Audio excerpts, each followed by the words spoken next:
As various political leaders realign themselves ahead of the 2022 polls, with endorsements and coalitions being the order of the day, eyes have been set on Mount Kenya's Uhuru exits the stage.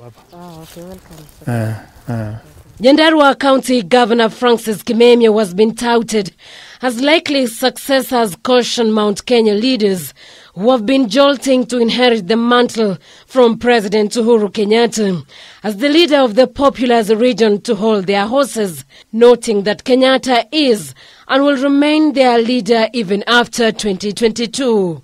Our president is still young, he's still energetic. In our culture, you don't start inheriting your father even while he's still sitting on the seat and while he's still alive. So it is up to the leader, the father of the nation to indicate how he would like his succession to be managed. He can opt to continue with public service. In terms of being the leader of the Kikuyu community, he doesn't have to exit just because he's no longer a president. If we start politicking on succeeding President Kenyatta, then we'll lose focus.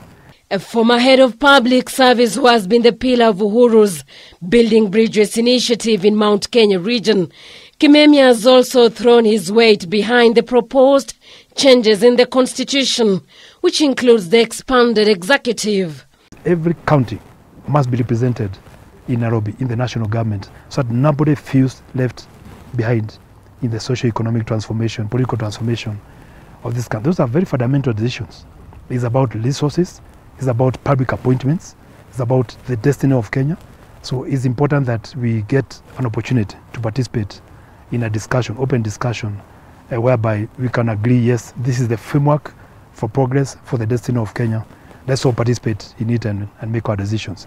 It will be bad for a few leaders to sit somewhere, whether in whatever mountain or under whatever tree, and come up with very radical reforms without consulting Wanjiku. Asked about his 2022 ambitions as the first-term governor, Kimemia, who is also the chairman of Mount Kenya Governors, said his focus is to improve the livelihoods for the Nyandarua residents. I would like to support them, particularly to move out of the poverty levels that we talked about, 34% people below the poverty line. I would like to see those numbers almost going to below 10, below the poverty line. We would like to leave the political destinies of myself to the people of this country. The county boss would then urge senators to unlock the revenue sharing formula, a deadlock to enable the counties deliver the key services to Kenyans. We should accept, yes, there are poor areas, they should get a special fund, but every Kenyan as a start should get an equalization fund. Then we can look at those marginal areas and allocate special resources. A chat with him gave us a glimpse of his work ethic, which he attributes to working under the former President Mwai Kibaki, who he served under a permanent secretary in the powerful Interior Docket and later as a head of public service.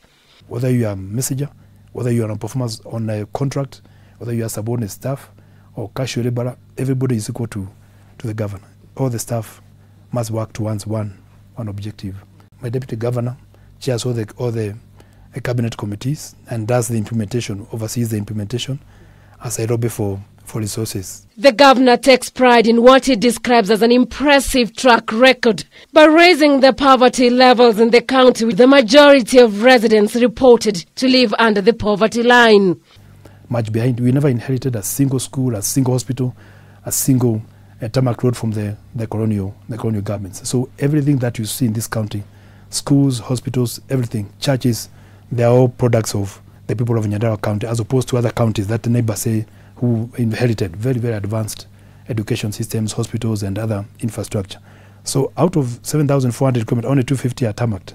The rest are muddy roads that have to contend with year in, year out. You construct roads, the following year they are washed out. The rains here are quite heavy.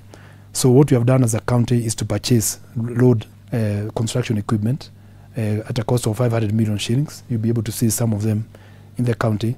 And that has been able now to reduce the cost of constructing roads from just about 1.4 million per kilometer. We intend to at least complete 3,000 kilometers of roads by 2022. So we are calling it Roads 3,000, and the work has already begun. The piloting has begun, and we are going to, with the approval of the budgets, once the money is coming to the county, we'll be rolling out. The completion of President Uhuru Kenyatta's second term and lack of what appears as an apparent heir in Mount Kenya region. Leaders from the region have started angling themselves as possible successors.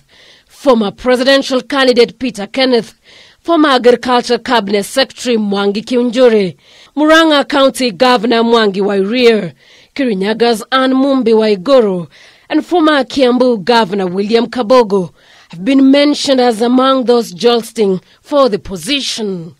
Angela Cheror, K24, Evening Edition.